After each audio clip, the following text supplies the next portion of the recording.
Hello friends, you are watching the Academy Education. This is a session on spotting the error.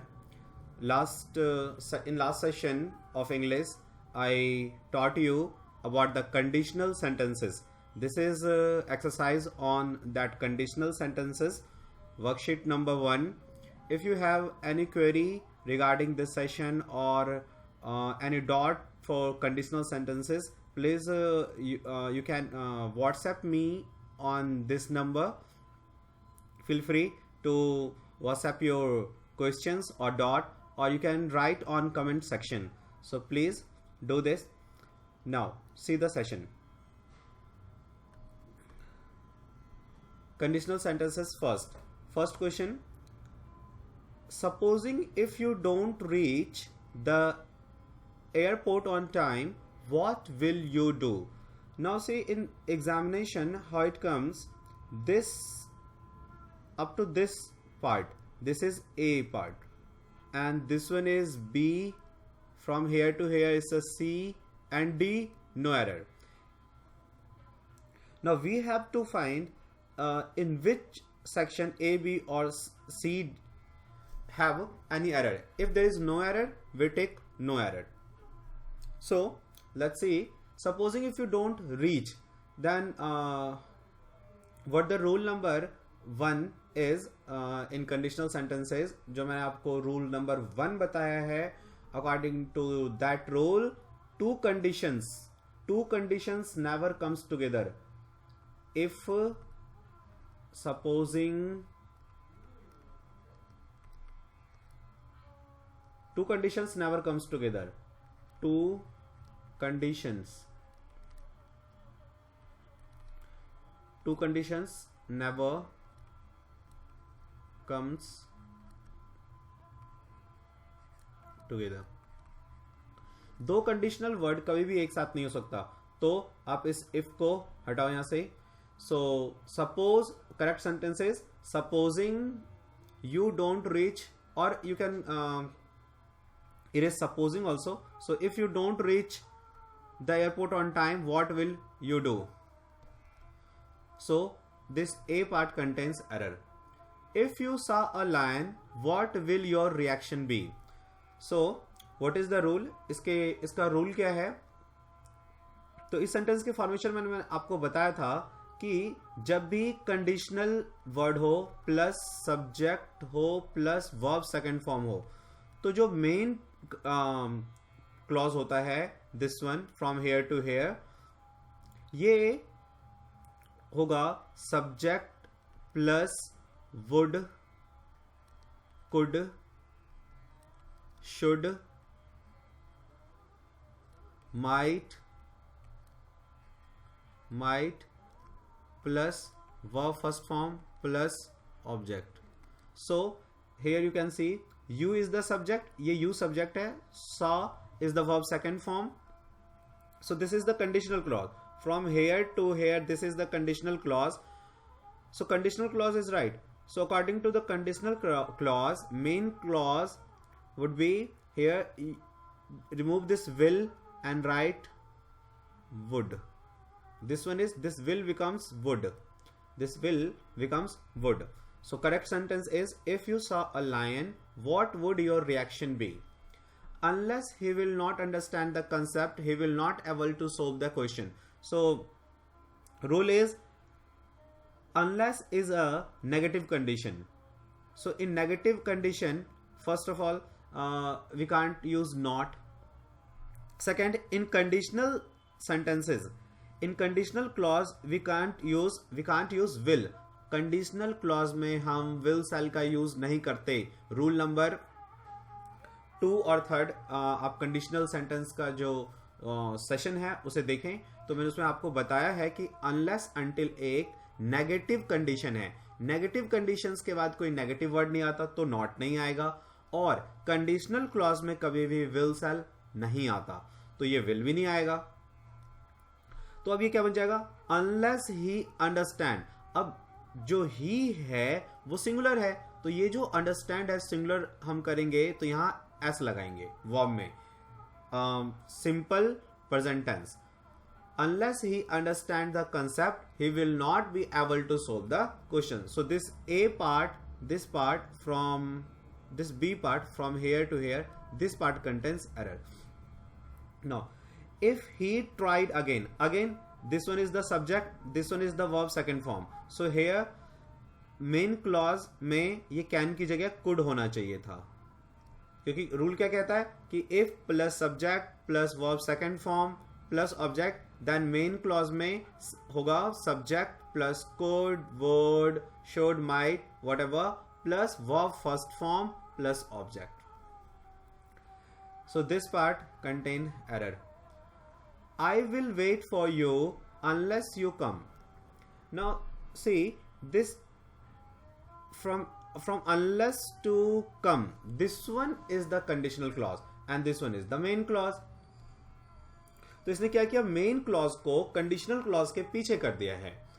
तो हमें पता है कि जब I will not wait for you unless you come, तो यहां पे ये तो है कि भाई I will wait for you present future tenses, simple future, तो जो कंडीशन होना चाहिए वो सिंपल प्रेजेंट में है, तो नो प्रॉब्लम एट ऑल. लेकिन I will not wait for you, this is talking about the time. So time के लिए हम until लगाते हैं. So right here until, unless is wrong.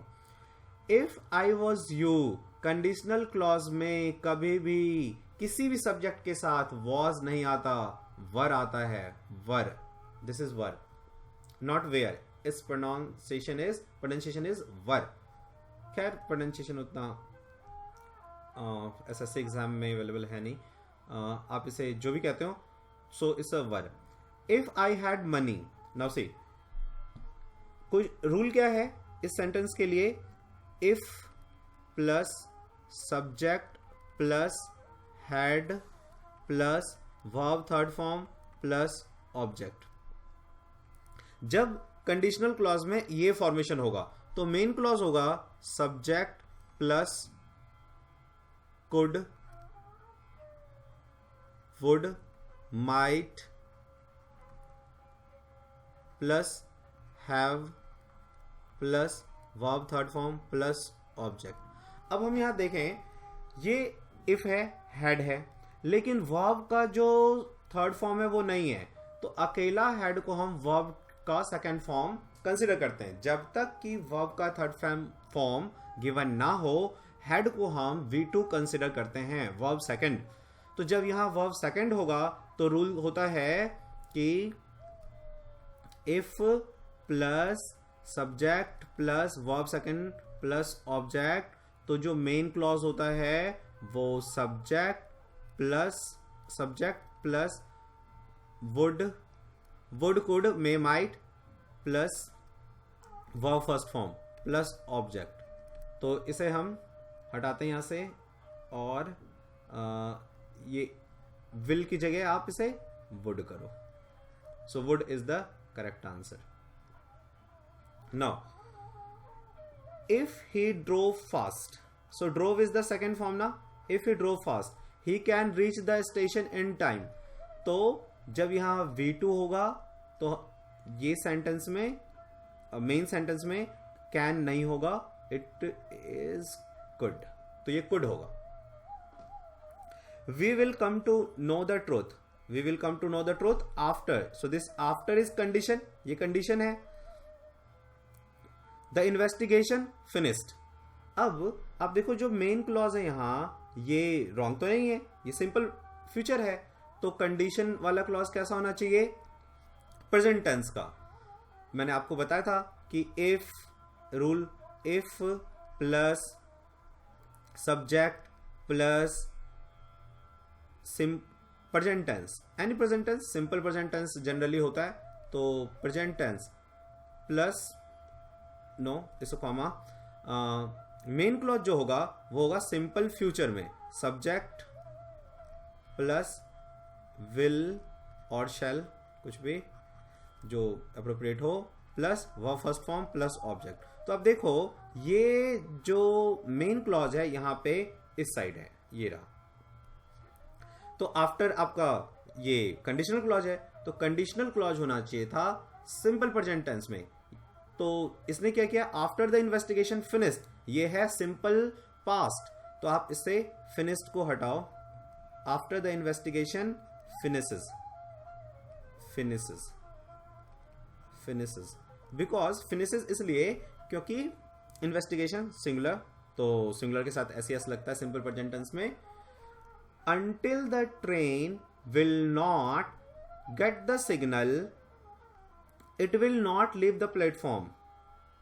अब ये until कंडीशन है, तो कंडीशनल क्लॉज में मैंने आपको बताया कभी भी will shall नहीं होता। if रूल है if plus subject plus will या shall नहीं होता कंडीशनल क्लॉज में। तो until the train gets the signal simple present tense में होना चाहिए। ये वाला रूल जो मैंने आपको यहां बताया है 9th में कि if plus I mean conditional in conditional clause condition word plus subject plus present tense. So और यहां देखिए आप मेन क्लॉज जो है वो सिंपल फ्यूचर में है, तो ये सिंपल प्रेजेंट में होना चाहिए। तो हमें यहाँ ट्रेन सिंगुलर है, ये ट्रेन सिंगुलर है, तो वर्ब पे हमें एस लगाना होगा। वर्ब में एस तब नहीं लगता जब वर्ब हमारा सब्जेक्ट प्लुरल हो, तो एस नहीं लगाते सिंपल प्रेजेंट टेंस में। लेकिन जब हमारा सब्जेक्ट सिंगुलर होता है तो हम वर्ब में एस लगाते हैं। Now next conditional sentences 2। When you complete your service you will be retired on pension. अब देखिए when is the condition, when is the condition, when you complete your service, अब ये कॉमा और ये main sentence यहां से main clause, you will be retired on pension, तो ये हो गया प्रेजेंट टेंस। तो ये होना चाहिए, सॉरी ये फ्यूचर टेंस हो गया, तो ये होना चाहिए आपका प्रेजेंट टेंस में। अब देखिए रिटायरमेंट होने के बाद, if you complete your service, complete होने के बाद, so it's a saying perfect means how you can judge this sentence. Actually this must be in present perfect tense, because if he complete service, so in present tense में जब कोई complete होता है तो हम उसे perfect लगाते हैं, present perfect। तो ये होना चाहिए when you have completed your service you will be retired on pension। तो ये ठीक हो जाएगा क्योंकि पहले वो कंप्लीट करेगा देन उसे उसकी रिटायरमेंट होगी। तो जो प्रेजेंट में परफेक्ट होता है उसे present perfect. If he called me up, अब ये वर्ब टू आ गया, ये सब्जेक्ट हो गया, तो ये होना चाहिए वुड इन्फॉर्म, तो ये ऐसा है if he called me up I would inform him, so no error. Unless I do not see his ticket, unless के साथ कभी भी नेगेटिव वर्ड्स नहीं आता, तो डू नॉट नहीं आएगा। Unless I see his ticket I will not let him sit here. Had I realize, देखिए जब कभी कभी क्या होता है कि कंडीशन वर्ड नहीं होता है, यदि हम आप यहां देखो सब्जेक्ट और जो हेल्पिंग वर्ब होता है वो हम पहले यूज कर दें, हेल्पिंग वर्ब प्लस सब्जेक्ट, तो भी ये कंडीशन बन जाता है। तो ये कंडीशन हो गया, had I realized your house was such a long of, so had plus verb third form. So यहां पे क्या होना चाहिए मेन क्लॉज में, subject plus would plus have plus verb third form. So I would यहां होना चाहिए, आप ऐड करो have taken a taxi. So इस सी पार्ट में एरर है। Now 15, but for his prompt action, but for his prompt action, देखिए but for में भी क्या बताया था मैंने रूल आपको, बट फॉर प्लस सब्जेक्ट, तो जो मेन क्लॉज होता है बट फॉर कंडीशनल के साथ जो मेन क्लॉज होता है वो होता है subject plus would could should may might, sorry what would could should might means past form plus have plus verb third form plus object. तो हम क्या करेंगे, but for his prompt action many people would have lost his savings. but for his prompt action many people would have lost his savings. So no error, it's right, because this is would have verb third form, so right. If she would have come to me, if she would have come to me, conditional clause में ये would कहां से आया, नहीं होगा. If she come to me I would have given. अब देखो यहां would have given है, इसका मतलब है ये वाला जो सेंटेंस है आपका कंडीशनल क्लॉज, ये होना चाहिए had plus third form. So if she had come to me I would have given her money she needed. अब ये ठीक हो जाएगा. Now I told her when she come to Delhi I would show her all historical monument. तो आप देखो यहां ये है आपका कंडीशन और ये है मेन क्लॉज. तो टोल्ड के बाद हमेशा आप याद रखो यहां दैट लगना चाहिए. आई टोल्ड हर दैट, क्योंकि जब मैं आपको नरेशन बताऊंगा तो नरेशन में बताऊंगा कि ये दैट क्यों आता है, लेकिन फिलहाल फॉर द टाइम बिंग यहां दैट होना चाहिए कंजंक्शन हर और वैन के बीच में. I told her that when she came to Delhi, verb second form, subject verb second form, this is verb second form and this one is subject. Here it is verb second form, sorry, would, could and verb first form. So I told her that when she came to Delhi I would show her all historical monument. Now 18, you will not get well unless, तो ये main clause हो गया आपका, और unless के बाद conditional clause. तो conditional clause में कभी भी will shall नहीं होता. You will not get well unless you, और नॉट भी नहीं होगा क्योंकि अनलेस के बाद नेगेटिव वर्ड नहीं आता. Unless you follow the doctor's instruction. Now 19, I shall take you for a long drive after. तो ये आपका मेन सेंटेंस है और ये कंडीशनल क्लॉज. तो कंडीशनल क्लॉज में विल नहीं आएगा, तो इस वाले पार्ट इसमें in this C part contains error. 20th, if he come to me I would have given him my car. अब देखो would have given him my car, ये तो करेक्ट है ना. अब आप ये भी सोच सकते हो कि if he come to me, कि भाई ये तो करेक्ट है. ऐसा हो सकता है कि भाई सब्जेक्ट और वर्ब सेकंड फॉर्म आए, और तो इधर हम चेंज कर सकते हैं कि ये वर्ब का लेकिन फर्स्ट फॉर्म है ना. तो come if he come to me I would have given him my car. तो हम क्या करेंगे कि वुड हैव गिवन है इधर, तो इधर यदि हम हैड प्लस कम कर दें, मतलब वर्ब थर्ड फॉर्म ले लें इसको, तो करेक्ट हो जाएगा सेंटेंस. तो आएगा इफ